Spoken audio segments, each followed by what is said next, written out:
here with Lerato Marulo from Slova Park. It's an informal settlement in the south of Johannesburg. It was established in 1991. And to date, despite a court judgment that ordered the city of Johannesburg to upgrade the informal settlement, Slova Park today is still waiting. They received electricity in 2018, but the fact remains they're still waiting. Politicians come to Slova Park frequently. Recently, it was the premier who promised that he'd return, but there's nothing. I think what is absent is a comment on what we're going to do about land redistribution. Unfortunately, informal settlements are a product of landlessness. They're a product of our history, as the EFF has noted, but they are also an urbanization issue, as the ANC has noted. So ultimately, in addition to the economic factors, we can't hide away from the fact that land redistribution is needed. And currently, that is the problem with Slova Park, where the city and province both don't know what to do with acquiring the land that is apparently owned by the province. Okay, thank you. Quick one. I'll give you each a sentence to respond, Mr. Masaledi, and then Mr. Shivambu, and then you, Mr. Msimang. Well, on the issue of the land, we agree wholeheartedly.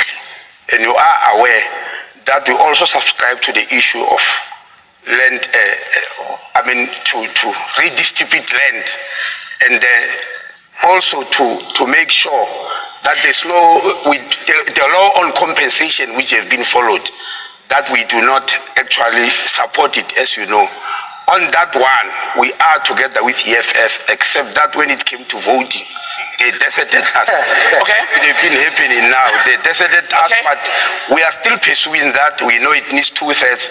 We know that one day, as black people, realize that we need land and do that. Lloyd, your take. Will that one day be in 30 years if you're not in government? Do you know that in 1996, the white paper on land reform had set 1999 as the due date for a distribution of 30% of South Africa's land? It's 30 years later now.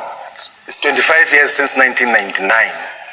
Not even 10% of the land has been redistributed from those who are occupying it through colonialism and settler barbaric colonialism, because of an incapable, directionless government of the ANC.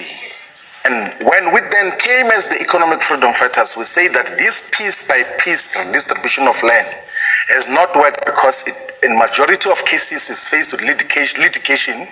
People are saying that you cannot take my farm, you must take these ones instead of this. Why taking mine? Why prioritizing mine instead of the other one? Then we say that let us do to the land resources what was done to the petroleum and mineral resources, to water resources, what the People's Republic of China is doing, of getting the land to be under the custodianship of the state, so that we can be able to allocate it to everyone equitably representative and reflective of the demographics of South Africa. And that's where you and that's our position. That is it. Of course, then the ANC had initially agreed to our position, and then the later on said that the only land that can be taken without compensation is barren land, is rotten land, is land which is not strategic. That is why we voted against what they had proposed. The difference was in terms of when you say that land, for example, that is taken or redistributed or meant for redistribution, the state should be the custodian. And I think that was the core difference between the EFF and the ANC. Yes, on the expropriation without compensation, we fully agree. The difference, yes, is on custodianship. When they said all the land must be owned by the state only, meaning individuals can't own land. Right. That is where we differ. DA, you don't want any of it. You don't want any of it. There can be an ongoing discussion and debate about whether land expropriation without compensation is actually legal or not legal. It's actually there in the constitution of the country. If they haven't been able to then adequately use it, and instead where they've been able to then use it, it has been used to advantage those that are politically connected, and it has actually then resulted in a whole lot of corruption. So that is the first thing. So you don't agree? Hang on. The second thing is this year, we haven't really addressed the real issue. If the issue was all about land, I promise you people would not be living in Limpopo, people will not be living KZN, people will not be living in the Eastern Cape. They are living and going into where the economy is. People are chasing more the economy, and we need to then address that. Once we